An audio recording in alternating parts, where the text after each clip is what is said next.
Hi everybody, I'm Gyroscope, and in this video I'm going to show you how to set up the Steam controller in a way that allows you to get near keyboard and mouse accuracy in first person shooters whilst being sat in a comfortable way that you would typically use a gamepad on your sofa with your arms resting on your legs. Well, that's how I've always used a game controller anyway.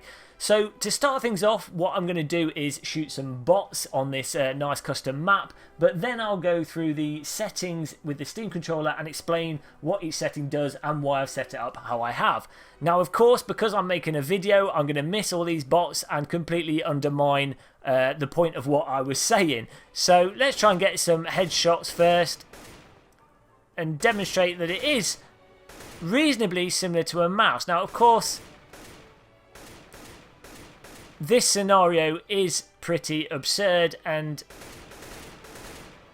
how bots move around in a game, in an actual game scenario, will be different to this.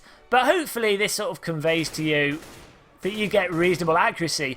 And nicely, by using the gyro, you can also aim down as you spray and get reasonably good spray control, which is something I don't think you could do with a standard gamepad. Now I'm just going to go to an AWP and try and AWP some of them as well.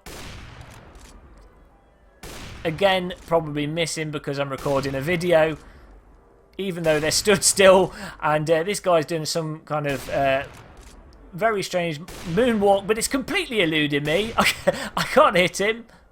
Let's get these guys up here. Who walks left and right like that? I don't know. There we go. Now, what I have found with this setup is that if I'm playing properly online, I will twitch, react, and tend to get them. And that comes more with practice. I've used this for about, probably about 10 hours now. So I'm still getting used to it and still building up muscle memory, which you can see still needs work on. But there you go, it's a bit of a twitch shot there. I was trying to demonstrate that, because in real life, in the game, you normally be peeking around corners and what have you, just getting them like that. So hopefully that demonstrates how accurate it is and how well it works. And with a bit of practice, you can get pretty close to a mouse and keyboard. And also you can see I can look around corners really fast, or just as I'm walking around, pop around a corner and get good situational awareness, and even turn around, do a 360. Earlier on, using this control scheme, I had a guy, I was playing a gun game, and a guy was chasing me with a knife. I heard his footsteps, flicked around, stopped it, and shot him straight away in the face, which was really satisfying and really caught me off guard that was possible with the Steam controller. Okay, going into the controller configuration by pressing the Steam button and then going to the configure controller button, we'll start off with the right touchpad. And the way I've got this set up is its style of input is mouse. It basically makes it a mouse emulated touchpad.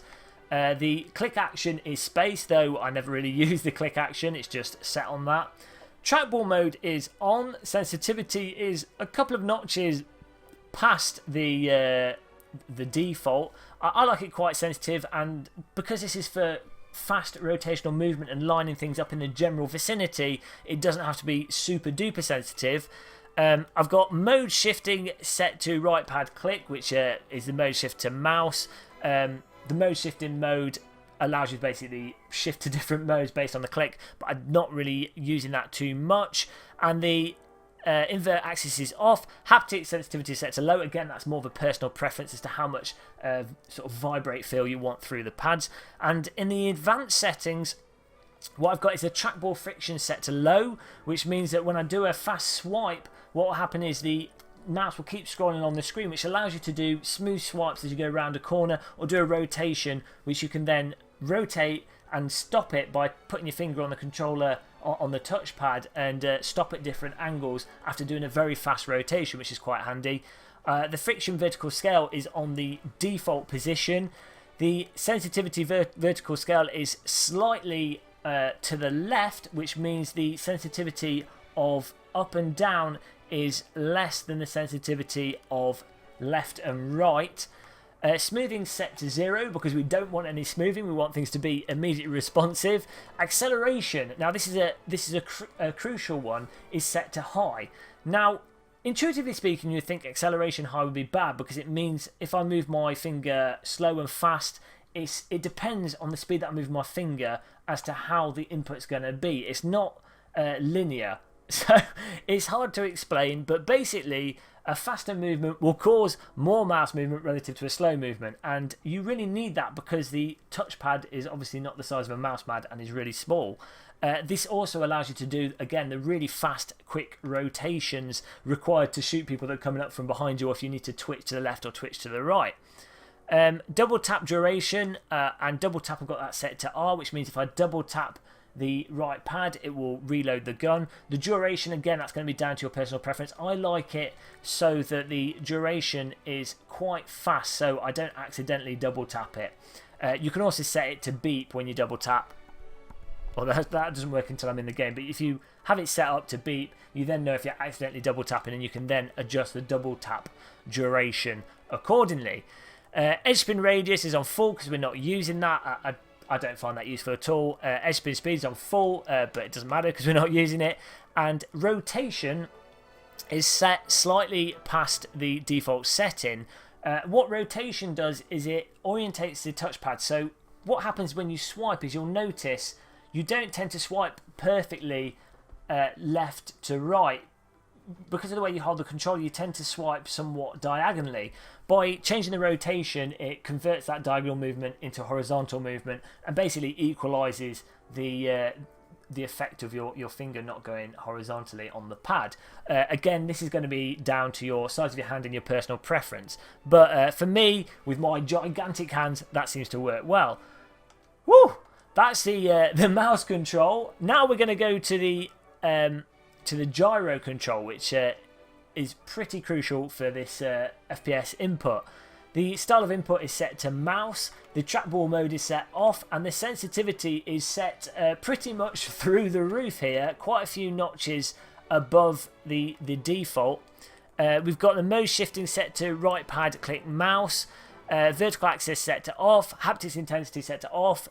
You might want to put that on yourself. I like it off. I find the vibration can affect the accuracy of the aiming when you're trying to be really, really accurate with the aiming.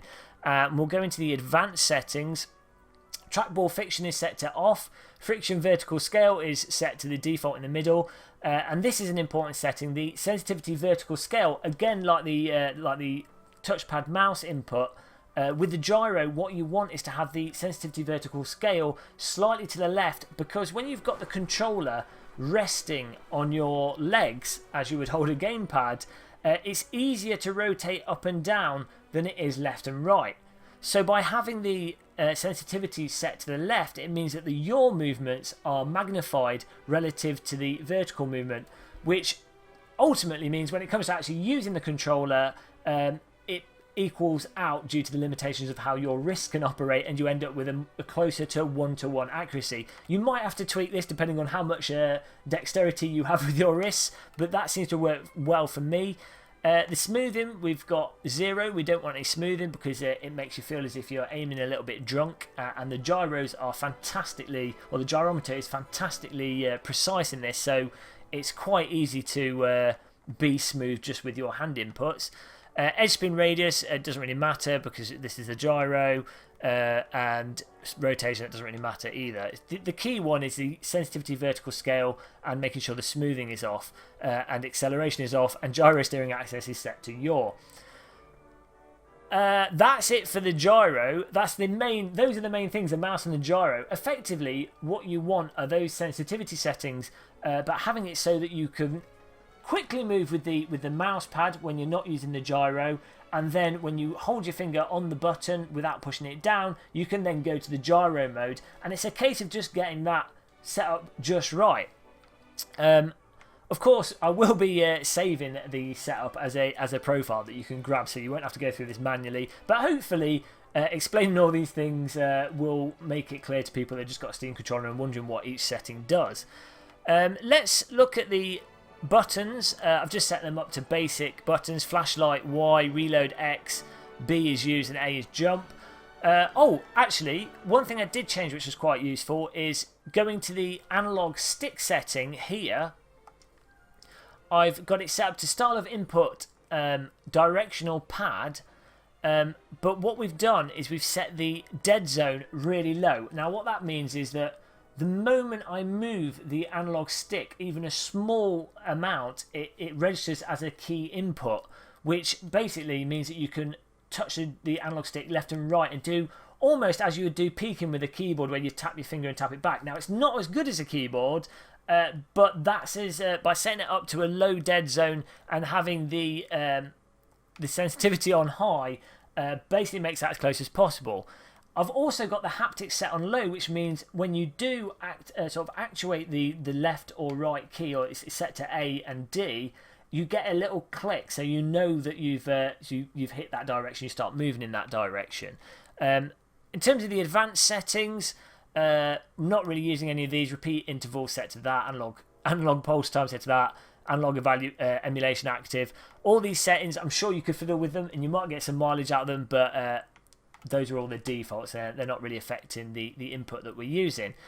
Other than that, we've got the movements also mirrored onto the left-hand touchpad, and that just set up so that if I just tap the pad on the left and right, that'll also do strafing, which is sometimes useful if you want to do a bit of peeking. Sometimes it can be a little bit easier to use that than the analog stick. It depends on the situation, if you intend to be running forwards or backwards while you're doing that. But then I've also got the left touchpad to mouse wheel up and mouse wheel down for selecting different weapons. Of course, there's probably a more optimal way of setting it up so that you could select primary or secondary, or have it select a grenade or something. That again is going to come down to your personal preferences. The key things, as I say, are the gyro settings and the mouse settings using the right touchpad. Other than that, we've got the left mouse click set to the right trigger and the right mouse click set to the left trigger. Nothing really special there. You can set that up so it triggers quickly without much travel by using the soft trigger. Pretty self-explanatory in the options there. I think we've pretty much gone through the main options, though. As I say, the mouse and the gyro are the most important. Hopefully that explains to you what the different settings do and why you might want to set them up like that. Of course, I'll be uploading this profile under the Gamer Muscle name, so you should be able to just grab it from the game without having to do it manually.